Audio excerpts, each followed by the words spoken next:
दो बच्चों को दिखाया जाता है जिनका इस दुनिया में कोई भी नहीं था। एक आदमी इन बच्चों को खरीद कर अपना गुलाम बना लेता है, जिसके बाद इनकी जिंदगी में और भी ज्यादा मुश्किलें आ जाती हैं। इनकी जिंदगी गुजर तो रही थी, पर बहुत ज्यादा इन पर जुल्म किया जाता था। इनसे वह आदमी हर किस्म के काम करवाता था।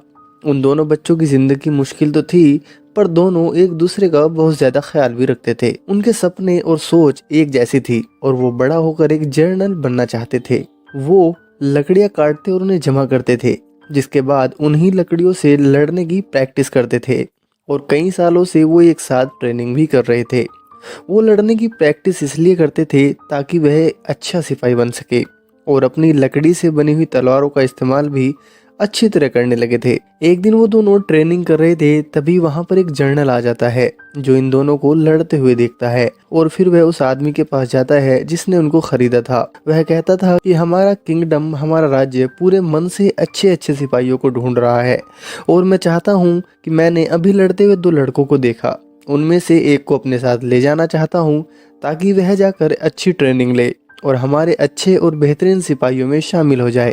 मगर ये बात सिर्फ एक के लिए थी। यहाँ पर एक लड़के का नाम ली था। वह बहुत खुश होता है। वह अपने दोस्त से कहता है कि तुम्हारे पास मौका है अपनी स्किल्स की महारत दिखाने का, तुम जाओ, मैं इनके साथ बहुत खुश हूँ। चलो, हम में से एक का सपना तो पूरा होने जा ही रहा है। उसी रात यह लोग आखिरी बार लड़ते हैं, क्योंकि सुबह को तो यह लोग अलग होने वाले ही हैं। ली अपने दोस्त से कहता है कि मैं ट्रेनिंग करूंगा और कोशिश करूंगा कि एक अच्छा मास्टर बनकर तुम तक पहुंच सकूं, जिससे मेरा भी सपना पूरा हो जाएगा। अपने दोस्त के जाने के बाद ली बहुत ज्यादा मेहनत करता है और पहाड़ों में भी जाकर अपनी ट्रेनिंग करता है और देखते ही देखते लड़ने में वो इतना माहिर हो जाता है कि वह लकड़ी की तलवार से पत्थर को भी तोड़ सकता था। एक दिन ली जब अपनी झोपड़ी में आराम कर रहा था तो उसका दोस्त उसके पास आता है, जिसकी हालत बहुत ही ज्यादा खराब थी।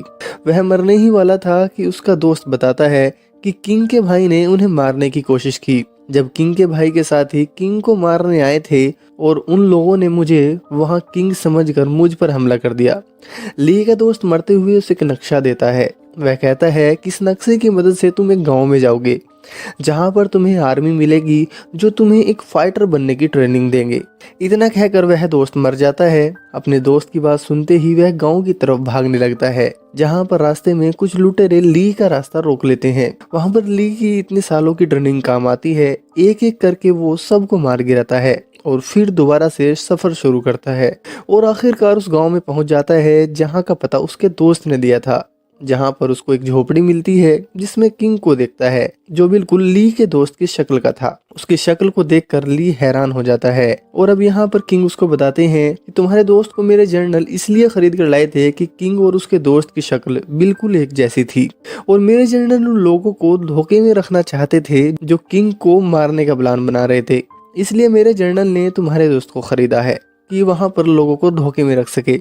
उधर दूसरी तरफ वही लोग ली के भाई के साथ ही ली के दोस्त को ढूंढते हुए उस आदमी के पास पहुंच जाते हैं जिसने ली और उसके दोस्त को बचपन में खरीद कर गुलाम बनाया था। ली को ये बात पता चल चुकी थी, जिन्होंने इसको मारा है वह किंग नहीं बल्कि उसकी हमशक्ल था। उधर ली को इस बात पर गुस्सा आ रहा था कि किंग ने खुद को बचाने के लिए उसके दोस्त को कुर्बान कर दिया है। जिसने ली के दोस्त को किंग समझकर मारा, वो दोबारा से किंग को मारने की कोशिश कर रहे हैं। वह ली को उकसाते हैं कि तुम्हारा दोस्त किंग की वजह से मारा गया है और अब तुम किंग को मार दो, लेकिन ली उनकी बातों पर ध्यान नहीं देता।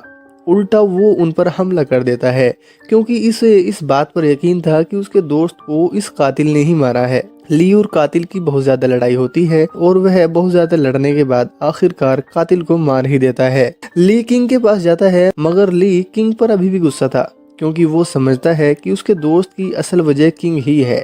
इसी वजह से उसके दोस्त की जान गई। किंग उसको कहते हैं तुम्हारे दोस्त ने जो खुद की कुर्बानी दी वह पूरे किंगडम, पूरे राज्य के लिए था। किंग बताते हैं कि मेरा जिंदा रहना जरूरी था, क्योंकि मैं चाहता था कि मेरे किंगडम राज्य की ताकत मेरे पास ही रहे, मेरे भाई के पास ना जाए जो बहुत ही बड़ा गद्दार और जालिम इंसान है, और अगर ऐसा हुआ तो पूरा किंगडम तबाह हो जाएगा। किंग ली से कहते हैं कि अच्छी आर्मी बनाने में क्या तुम मेरी मदद करोगे, ताकि मैं अपने भाई को मार सकूं और तुम्हारे दोस्त की मौत का बदला भी ले सकूं। दूसरी तरफ अब किंग के भाई को दिखाया जाता है, जिसको बहुत गुस्सा आ रहा था इस वजह से कि और वह बहुत ज्यादा परेशान भी था। अब वह अपने लोगों को यह हुक्म देता है कि उसके भाई को मारने के लिए और आदमी को भेजें उधर किंग ली के साथ जंगल में था। एक आदमी तीर से हमला कर देता है, मगर ली भी हमला करता है और उस आदमी को मार देता है। अब उस आदमी को मारने के बाद ली भी जमीन पर गिर जाता है और ली बेहोश हो जाता है, क्योंकि उसको तीर लग गई थी। उसकी खुशकिस्मती यह थी कि किंग उसको बचा लेते हैं और उसकी उस वक्त तक देखभाल करते हैं जब तक वह ठीक नहीं हो जाता। एक दिन बहुत सारी आर्मी इनके पास आती है। ये दोनों देखकर डर जाते हैं। बाद में उन्हें पता चलता है कि यह तो उसी जनरल के सिपाही हैं जिसने ली के दोस्त को खरीदा था। वह किंग का बेहतरीन सिपाही था और अपनी वफादारी की अभी भी वो कसम खाता है। उसने किंग के साथ कोई गद्दारी नहीं की। वह किंग से वादा भी करता है कि वह उन्हें उनका रॉयल कीमती पत्थर उनको वापस दिलाने में उनकी मदद करेगा। उधर किंग का भाई, जो अभी तक इनको मारने में कामयाब नहीं हो सका था, वह अपनी सारी आर्मी के सामने ऐलान कर देता है कि वह अब पूरे किंगडम का राजा है, इसलिए वो किंग को मारना चाहता था। दूसरी तरफ किंग बहुत दुखी थे कि उनकी आर्मी उनके भाई की आर्मी से बहुत कम थी और वो किसी भी तरह से मुकाबला नहीं कर पाएंगे। किंग का जनरल उनको पहाड़ी कबीले के बारे में बताता है जिसके पास बहुत सारी आर्मी है और वो कहता है कि हम उनकी मदद ले सकते हैं। किंग जनरल की बात को मान लेते हैं। यह सब खाई के रास्ते होते हुए उस पहाड़ी कबीले तक पहुंच जाते हैं, जहां पर उनका इस्तकबाल वैसा तो नहीं होता जैसा उन्होंने सोचा था। उनको पहाड़ी कबीले की आर्मी पकड़ लेती है और अपने लीडर के पास ले जाती है। उन्हें सब बताते हैं कि कैसे उनके भाई ने उन्हें मारने की कोशिश की और किंगडम को भी धोखे से हासिल करना चाहा, मगर वो कबीले का लीडर उनकी मदद करने से मना कर देता है, क्योंकि बहुत पहले इसी कबीले पर किंग की आर्मी ने बहुत जुल्म किया था। मगर किंग यहाँ पर अपने पिछले गुनाहों की माफी मांगता है। यह सब देखकर उस कबीले का लीडर मदद करने के लिए मान जाता है। जब वह अपना मास्क हटा कर देखता है तो यहाँ पर हम देखते हैं कि वह लीडर एक लड़की थी और यह किंग से वादा करती है कि वह उनकी मदद करेगी। जिसके बाद यह प्लान करते हैं कि ली को किंग बनाकर भेजा जाएगा और किंग खुद पहाड़ी कबीले की आर्मी में मास्क पहनकर शामिल हो जाते हैं। जब वह किंग के भाई के महल में पहुंचते हैं, वहां पर पहाड़ी कबीले के लीडर उसके कमांडर से कहती है कि वह और उसकी आर्मी वहां पर उनकी रॉयल आर्मी में शामिल होना चाहते हैं, जो किंग के भाई की आर्मी थी। उनके भाई का कमांडर बहुत खुश होता है, फिर सबको अपने किंगडम में आने की इजाजत दे देता है, जिससे वह सब महल में आ जाते हैं। जिसके बाद अचानक से वह आर्मी पर हमला कर देते हैं। उधर किंग ली और जनरल को अपने खुफिया रास्ते से जाने को कहते हैं। वो आर्मी पर हमला कर देते हैं। किंग की आर्मी और पहाड़ी कबीले की आर्मी में जबरदस्त लड़ाई होती है। पहाड़ी आर्मी तादाद में बहुत ज्यादा थी और लड़ाई में भी बहुत ज्यादा अच्छी। इस वजह से किंग वहां पर बहुत से सिपाहियों को मारने में कामयाब हो जाते हैं। दूसरी तरफ ली खुफिया रास्ते से जा रहा था। उसी रास्ते में बहुत बड़ा मॉन्स्टर उनके सामने आता है। ली उसको अपनी तलवार से मार देता है और फिर अपने सिपाहियों को लेकर रॉयल महल में दाखिल हो जाता है, जहां पर किंग का भाई बड़े आराम से अपने तख्त पर बैठा था। यहाँ पर अपने साथी को बुलाता है जो बहुत ही ज्यादा ताकतवर था और ली को उससे मुकाबला करने को कहता है। ली भी बिना डरे उसकी बात को मान लेता है। वहाँ पर बहुत अच्छी तलवारबाजी होती है, क्योंकि लड़ने में तो दोनों माहिर थे ही। एक दूसरे पर वो बार बार हमला कर रहे थे, क्योंकि दोनों की लड़ने की ताकत एक जैसी थी।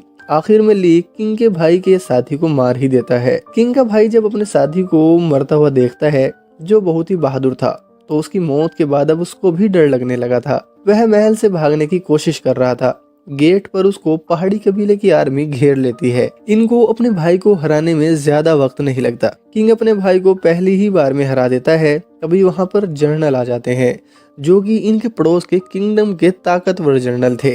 वो किंग से पूछता है कि आखिर इस जंग की वजह क्या थी। किंग कहते हैं कि मैं अपना तख्त अपने भाई से वापस लेना चाहता था, ताकि इसका गलत इस्तेमाल गद्दार न कर सके। किंग जनरल को सारे जापान के किंगडम को इकट्ठा करने को कहते हैं, ताकि सबको इंसाफ मिल सके। यह बातें सुनकर जनरल किंग का साथ देने के लिए तैयार हो जाता है। अब सभी लोग किंग की आर्मी को मारने के बाद अपनी जीत का जश्न मनाते हैं। पहाड़ी कबीले की आर्मी भी हमेशा के लिए किंग का साथ देने के लिए तैयार हो जाते हैं और आखिर में पहाड़ी कबीले के लीडर ली को अपनी तलवार देती है। ली की बहादुरी और तलवार के साथ ली अपने जनरल बनने के सफर पर चल पड़ता है, जिसके यह बहुत ज्यादा नजदीक था। और इसी के साथ इस मूवी का यहीं पर एंड हो जाता है। अगली मूवी का एक्सप्लेनेशन मैं जल्द से जल्द करूंगा। लाइक और सब्सक्राइब जरूर कीजिए। Thank you.